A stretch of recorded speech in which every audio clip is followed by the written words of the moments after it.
The year 2025 marks a historic milestone. 50 years of diplomatic relations between the People's Republic of China and the Republic of Botswana. And over the past 5 decades, China and Botswana have forged a strong partnership rooted in mutual respect and cooperation across a range of sectors, from trade and investment to agriculture and cultural exchange. On this special joint edition of the program with YTV in Botswana, we explore how the relationship between the two countries has developed, look at the milestones and the future. I'm Beatrice Marshall from CGTN. And I'm Betsy Mane from YTV Botswana. Welcome to the special edition of Talk Africa from Gaborone, Botswana.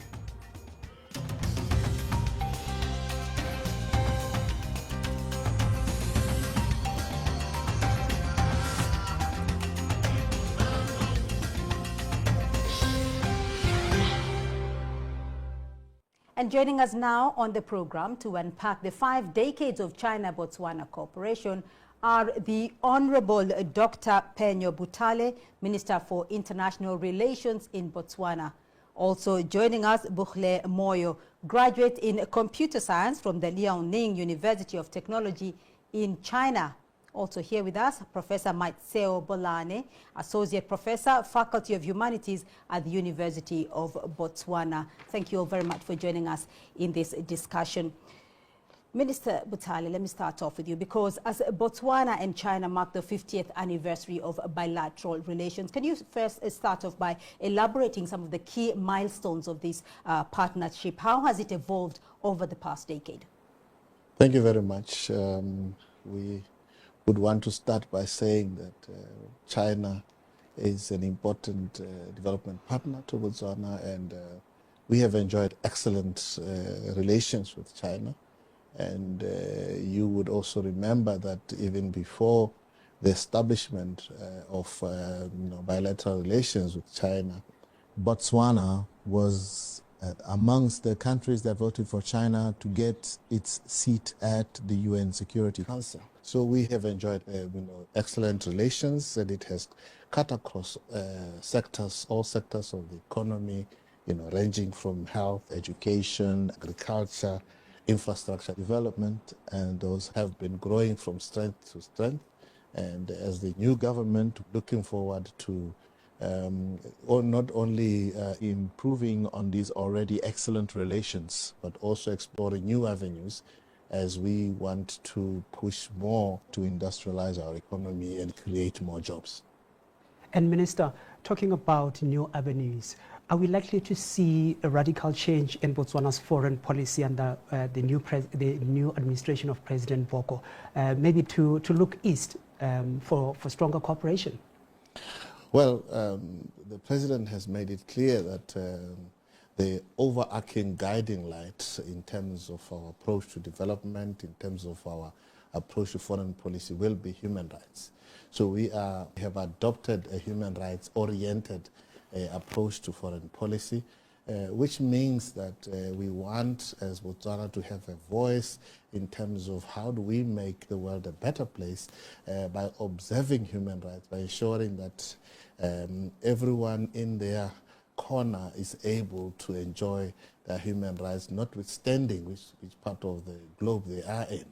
So we also know that we also have to be pragmatic in terms of that which works for our country. As we place a lot of emphasis on economic diplomacy now, we are going to be looking for international cooperating partners like China to say we want to industrialize, fast-track our industrialization drive, and ensure that the promises or the promissory note that we gave to Botswana to create jobs and ensure that all job seekers have jobs, we need to put up industries and factories in this country. And we also have a lot to learn from China. We also need to really be looking to those partners strategically to say who can help us in moving in this direction. So, Professor Bolane, let's look at that strategic partnership for the moment. How would you characterize China's approach to Africa, and how does it fit in with Botswana's strategy? Thank you very much for that question. I'll be picking some of the points from the Honorable Minister. I think we are all aware that China has multifaceted combination of economic, political, and strategic facets in the manner in which they are approaching Africa. That is their engagement strategy. And if we could quickly look at how China positions itself in Africa, they often refer to their history, that in their history they are the first, they say that they are the first to contact Africa or to come to Africa. However, they were not coming as an imperialist or colonialist country. They were coming as friends. And normally, when you listen to the China's diplomats, when they are in Africa, including when they are here in Botswana, they often make reference to that history, and they often try as much as possible to address African leaders as our brothers. Right. So I just want to stay with the partnership on Botswana and China. What do you see, though, as some of the primary drivers behind the growing cooperation between China and Botswana? I think one of the main drivers of this relationship which has been growing for a while, is infrastructure development. I don't think there's any Botswana in this country who would not say they are not feeling the presence of China in Botswana regarding infrastructure development. It is not just in Botswana, but across the continent. And another area that they are addressing is education, health. I think the minister has already mentioned that. There are so many Botswana who are traveling to China, provision of scholarships, which I think is good. And we also receive technical assistance already in the form of doctors, if I can give an example. And I think they are interested in the area of agriculture. They could also come in the area of mining. Right. So there are many areas, even including the area that is thriving now, the small and medium income enterprises. And back to you, Minister. As Botswana and China celebrating 50 years of this bilateral relations, what do you see as the most significant achievement of this partnership since 50 years ago? I think the important thing to note there is that this relationship endured because it was anchored on collaboration much more than influence. It was more of a friendship of friends who are willing to assist one another. As the professor was saying, this has now happened in a number of sectors. Health, for example, collaborative initiatives have happened that have improved our health care access. We have had scholarships and training programs for Botswana students. This have enhanced skills and knowledge transfer, which is something that going into the future, we're looking to really buttress and focus on. As we look into ensuring that we diversify our economy away from depending on the single commodity, which is diamonds, we believe as the new government that our diversification drive must start within the diamond sector by participation throughout the value chain. This needs skill sets that I believe that countries like China could assist on. And when you look at technical assistance in terms of infrastructural projects, we have benefited immensely from the technical expertise from China. So I think it's really heartwarming to say that the relationship has been beneficial to us as a country, and we believe that there is a lot of room for us as we move much more aggressively. As I said, we are in a hurry to create jobs. We are in a hurry to industrialize. Right, let's talk about that job creation, because Bukhule Moyo, you have an experience of living in China for 5 years and you studied in China. Can you share with us some of your experiences and why you chose China as your study journey? Thank you so much for having me, and thank you very much, Minister, for touching on those few topics, because I was in China from the year 2019 up until last year, around August. And having lived there for 5 years, I remember I relocated there, and then a month later, the pandemic broke out. But one thing I can assure you of is that the Chinese were so hospitable. They made sure that each and every foreign student that was in China had enough masks to use every day. They made sure that each and everybody had enough testing kits to use each and every day. They made sure that you had food, you had the right facilities that you need to live properly within or during that pandemic episode. And I had chosen to go to China because of that technological advancement. I studied computer science and technology, and I can attest to one thing. They have the best when it comes to education. Their labs are going to have the most expensive set of equipment for you to learn how to do something. They're going to show you how to configure a router. They're going to show you how to assemble computers. They're going to show you how to do each and everything that you need to do for you to get a proper job or for you to start your own company after graduation. I remember I had a lecturer who used to tell me that as soon as you finish this, I'm going to make sure that you get a job in China. So you can imagine how that was. And going back to what you mentioned about the mining sector, I'm actually working for a company right now that is providing mining solutions that are made in China. I believe most of you have heard of Huawei mining solutions that are being utilized in the Botswana mines. That's where I'm at. So you can see that I'm actually at the forefront of it all. I may have been in the country, yes, for studying, but then I also get to see how the technologies and the infrastructure are being used to improve the lives of Botswana at hand. Any cultural shocks that you experienced while you're there? Well, for cultural shocks, I would say the most challenging thing, rather, was the diet. I mean, if you're going to be moving thousands of kilometers away from home, obviously the diet is not going to be the same. But one thing I can attest to is that whatsoever that they prepare for you is hearty and warm. You end up feeling at home. It might not taste like what you eat locally, but trust me, it's good for your body. They had these ancient teas that date back to the 1950s, 1960s, and they were really good for our health, especially women.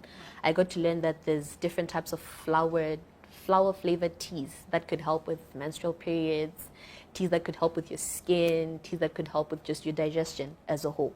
So there's just a whole lot of culture shocks, but I believe they turned out to be beneficial to me and my family and other people that I know as of now. Right. Yes. Back to you, Minister. Botswana's reliance on diamonds has made the economy vulnerable to external shocks. Diamonds contribute to over 90% of total exports and are a major source of fiscal revenues. Will the country diversify its economy to reduce dependency on minerals, and what role would China play in this regard? Thank you very much. It's true that our reliance on a single commodity, which is diamond, has proven not to be a sustainable route to take. And as the professor was saying, we have to really move with speed to diversify the economy. And as I said earlier on, the president has said this in his State of the Nation address. And we have said this recently as we went and addressed Facets, which is a gathering of leading diamond traders in Antwerp, that we want to begin our journey to diversify the economy within the diamond sector, which means that within the mining sector, we want to have the right skill sets to participate in downstream industries. I think the president has said before that you can't be the leading diamond producing country and you don't have experts in that particular field. And I think this is the area that China can assist in already. In the scholarships, we already have students like Butle who studied in China, but we need leaders in terms of skills in that particular area. But also, we do not want the interaction to end with China buying our diamonds. We want China to assist us to make sure that if there is a hub, a diamond hub in Antwerp where you polish and do everything until the final product, we need to have those industries here. You know that one of the biggest stories coming out of Antwerp was that we have been given the opportunity for us to be a verification center outside Europe.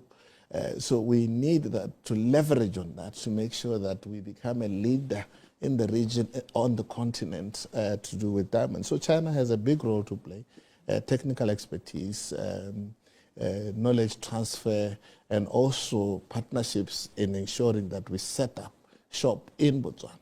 So let me look at a little bit, Professor Butale, a little bit of those partnerships that the minister is talking about, because Botswana has vast untapped resources of renewable energy. We've seen the sun, how hot it is at this time. I mean, it has set an admirable target to increase renewable energy to about 30% of its energy mix by 2030 and something like 50% by 2036. Let's look at the opportunities here. What sort of opportunities exist for cooperation with China if Botswana is to unlock its potential in renewable energy? Thank you very much. Renewable energy. Botswana is rich with sun, the sun. And therefore, if you look around in Botswana, it doesn't matter where you are, whether you are at a cattle post or Masimo lands, you'll find that people are struggling to access the small panel of the solar so that they can use their cell phone or the radio. And if you are in most of the Chinese shops today, most of the radio, torches, and everything, it's connected to solar. And why do we see so many gadgets today in Botswana, in the Chinese shops, which are connected to solar? Because Botswana is blessed with this resource. And this is another area that Botswana could tap. And I like refreshing to listen to what the minister is saying, that it's not about Botswana, China buying our diamonds or China bringing the solar equipment to our side, but training. If we could explore opportunities for technical assistance, for training and produce our own people, the human resource that are highly trained in issues of solar energy. And also in various sectors, we need to diversify the economy. And there are this many different areas. And Butle made reference to IT. I'm thinking of the youth, because we have to leverage the youth potential. And that area of IT, computer, information and technology is yet another area. So, Honourable Minister, what is the government's position, though, on the potential for investment in its renewable energies? Well, that's one of our priority areas. The Vice President, who is also the Minister of Finance, in his recent statement made it very clear that we will be going very aggressively into renewable energy.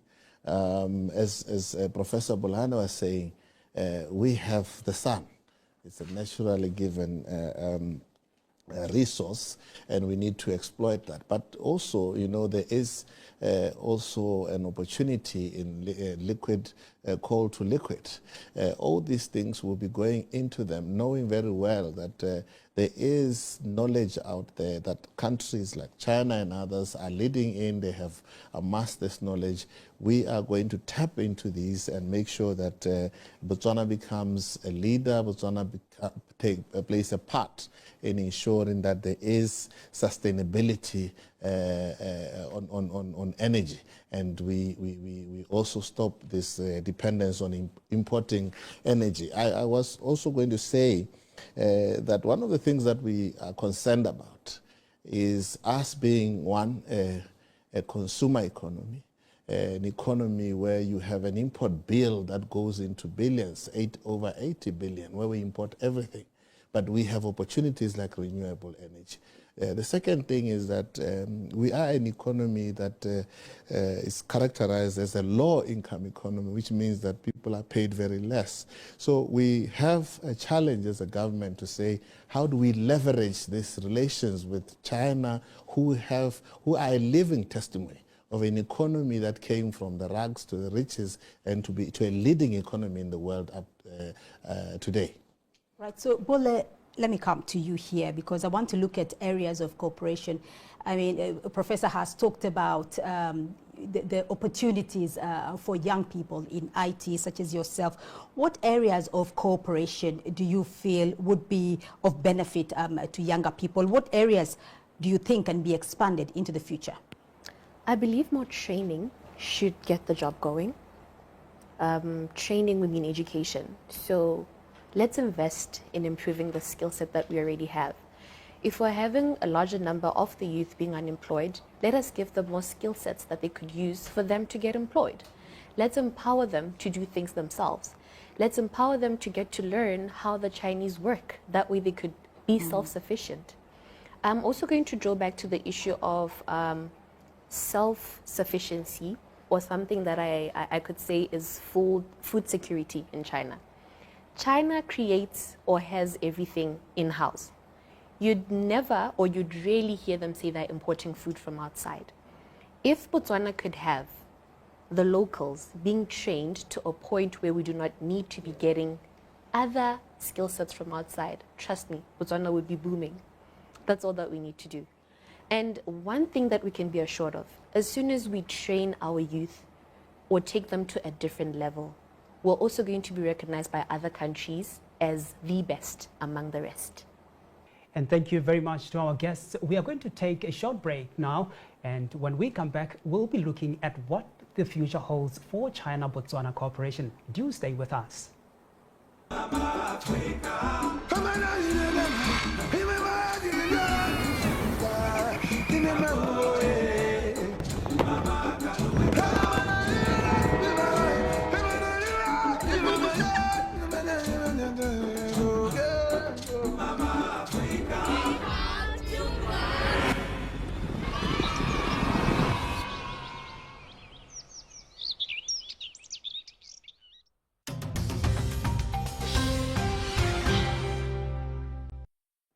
Welcome back to Talk Africa. Well, still with me here in Botswana, Dr. Penyo Butale, Professor Bolani, and Bule Moyo. Let me start off with you again here, Professor Bolani, because I want to talk about Botswana's strategic importance to China in relation to the Belt and Road Initiative. What do you see Botswana playing a role in regional strategies, particularly in the context of the Belt and Road Initiative?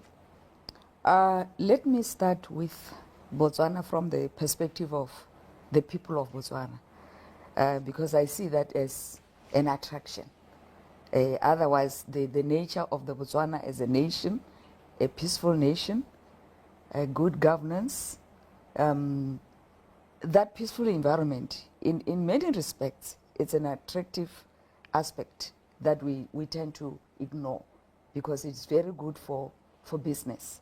So this is where then how Botswana comes in from a strategic point of view. And the other good thing for Botswana is the youthful population. And this is why I really feel that, and I'm very happy because I think that is where the new government is moving towards, to tap the youth potential, to explore their worth. And now on the cultural diplomacy, from a regional cooperation level for benefiting China and Botswana and the region and the continent, the issue of language. Botswana, the University of Botswana is the only program that exists in the continent. This is the Chinese Studies program. I'm not talking about the Confucius Institute. There are Confucius Institute in the continent, but the University of Botswana, in addition to the Confucius Institute, decided to introduce a BA program on Chinese studies for students to learn multidisciplinary aspects on China. that is, that program could be attractive to the region, where, because you cannot engage someone if you don't understand him or her. Right. You need the language of communication, like what Butle said. So the curriculum should also embrace the studying of China. Right. And Honorable Minister, when you look at the trade between Botswana and China, it's slightly skewed towards China. You know, Botswana's total export in August 2024 stood at $32.7 million. This was a slight increase from the previous month, which was at around $28.6 million. Which areas will the new administration of President Boko be looking at to exploit and ensure that Botswana exports more to China?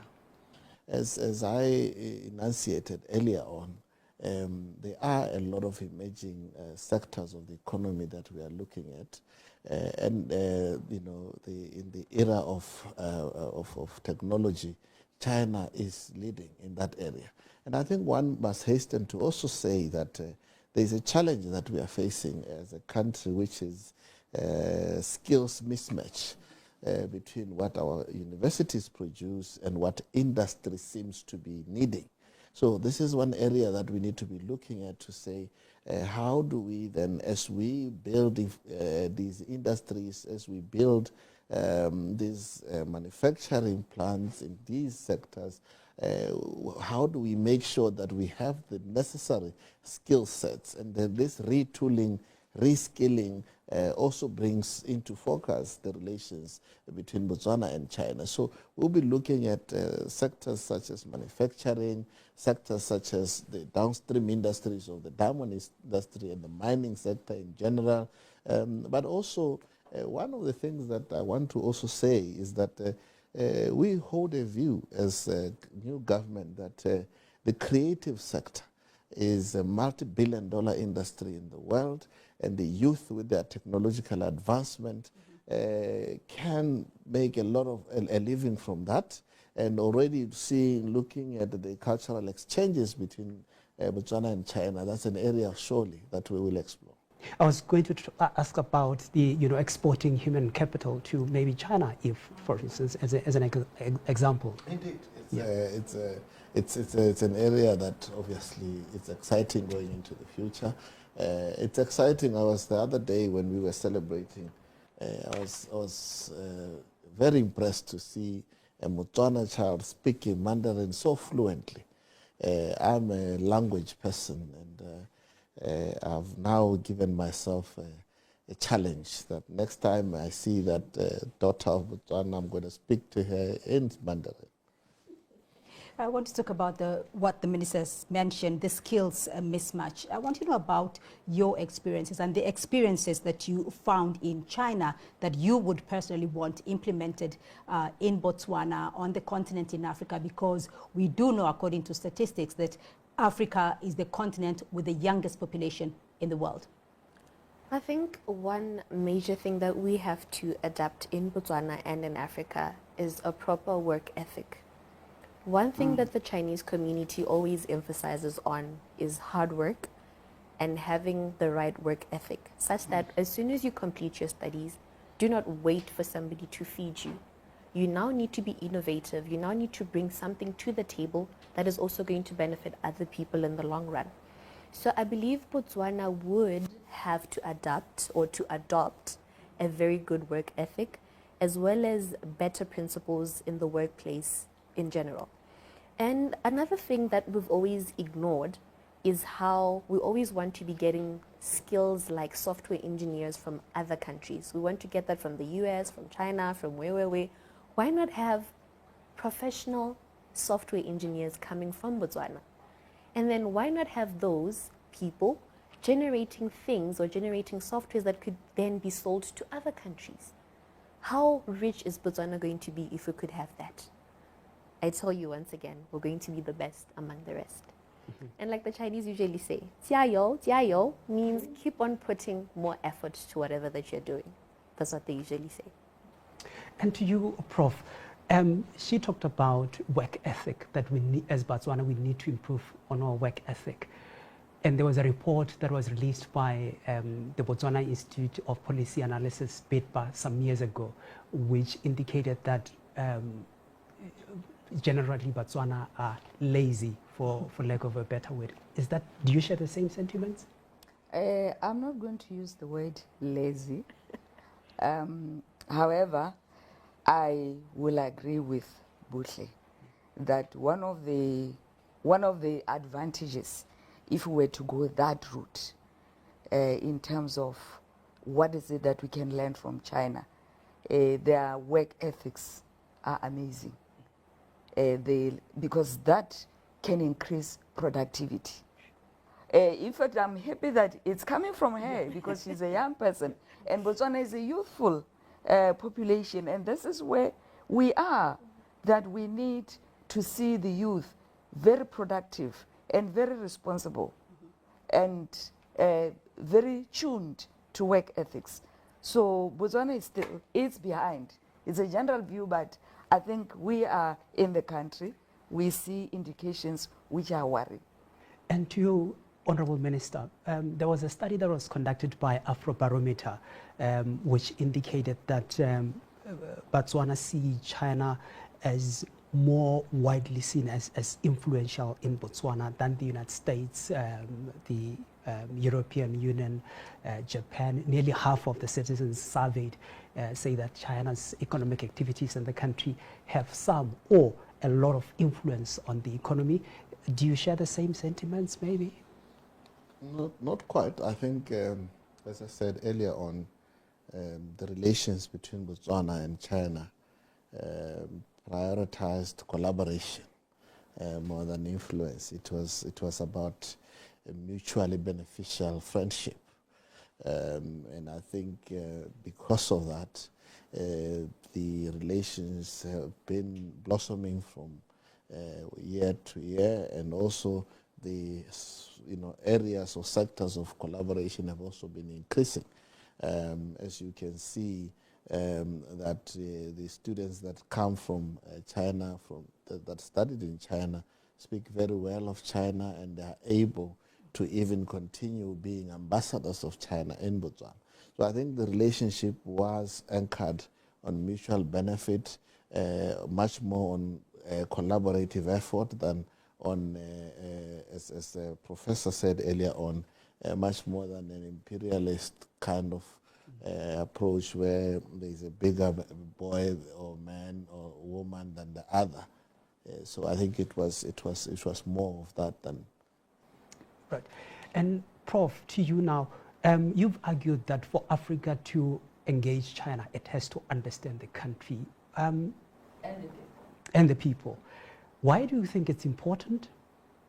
I think it's first and foremost this huge infrastructure development. This is heavy investment, and some of these Chinese multinationals, these big companies, they are engaged in infrastructure development in our country.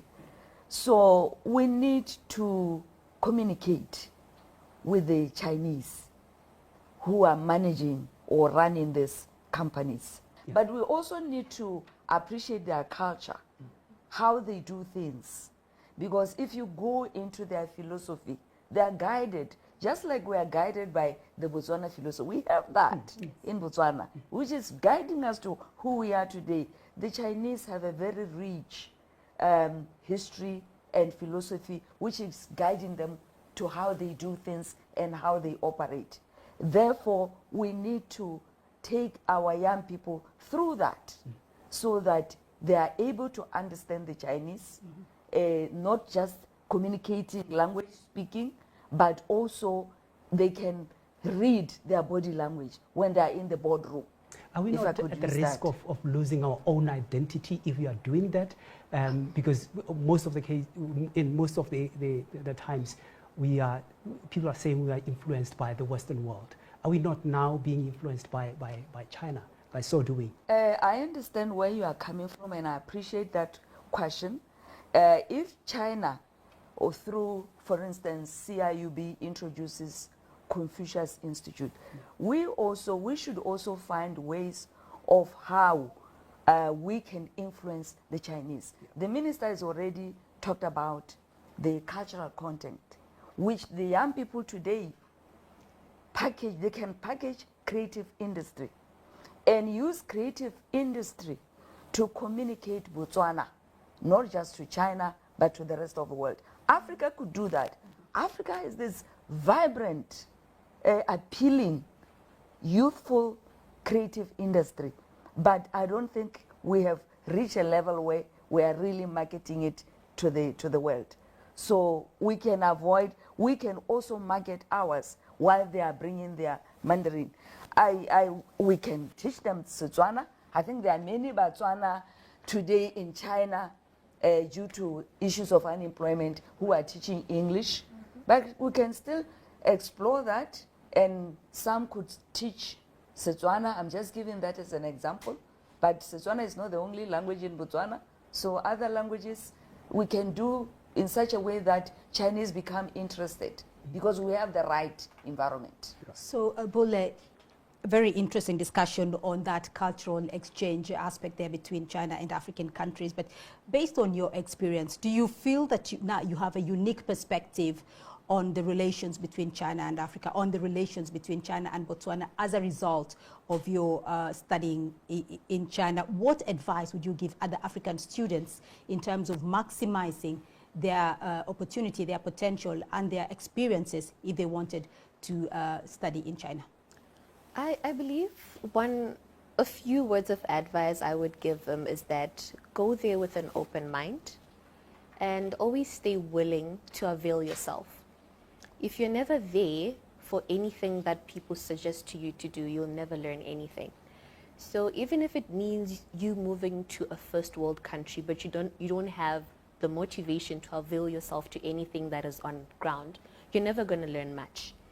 And another thing could be open to diversifying whatever skill sets you have.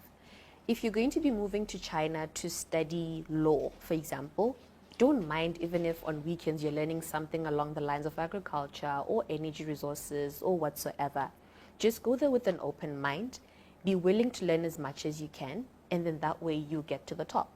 And another thing that I believe the professor touched on is how some Botswana or other Africans who are in China are actually teaching English as a language. That is actually one thing that has been sustaining people's lives for a long time. I believe they usually say if one is a native English speaker, they could help the kindergarten schools, they could empower the local teachers as well as the kids to learn English as a language. So I believe that is on its own an exchange. They are teaching you that culture, you are teaching them English, since basically the only language they've known from birth is Mandarin or Chinese, which is their home language. So I believe there's always a two-way street there. Yes. Right, so we're going to get your winding up comments right now. And Butle, I want to start off with you in terms of how you see the relationship moving forward. What do you see as the key priorities in the next phase of China-Botswana partnerships? Wow. It's always going to be infrastructure development. Botswana still has a long way to go, but as it looks, the people are willing. I think another key aspect would be to follow or keep up with the trends as they go. Let's learn from the Chinese, but let's also not forget what we can do on our own as well. Let's learn as much as we can, but also improve on what we have as our capabilities. And let's avail ourselves to learning as much as we can. Yeah, to mostly the youth. They need to put themselves in a position whereby if a scholarship has been released by the Chinese government, be willing to go to the embassy, go inquire as much as you can, find out how to apply, find out on how the visa procedures are done, go to a different country, go learn something, then bring in a skill set that your country needs. Bring in the professionalism from there to your country so that your country could also be reputable in future. And to you, Professor Bolana. Thank you very much. This is in addition to Butle's point. Yeah. I think we should explore tourism too, because Botswana is very rich. Yeah.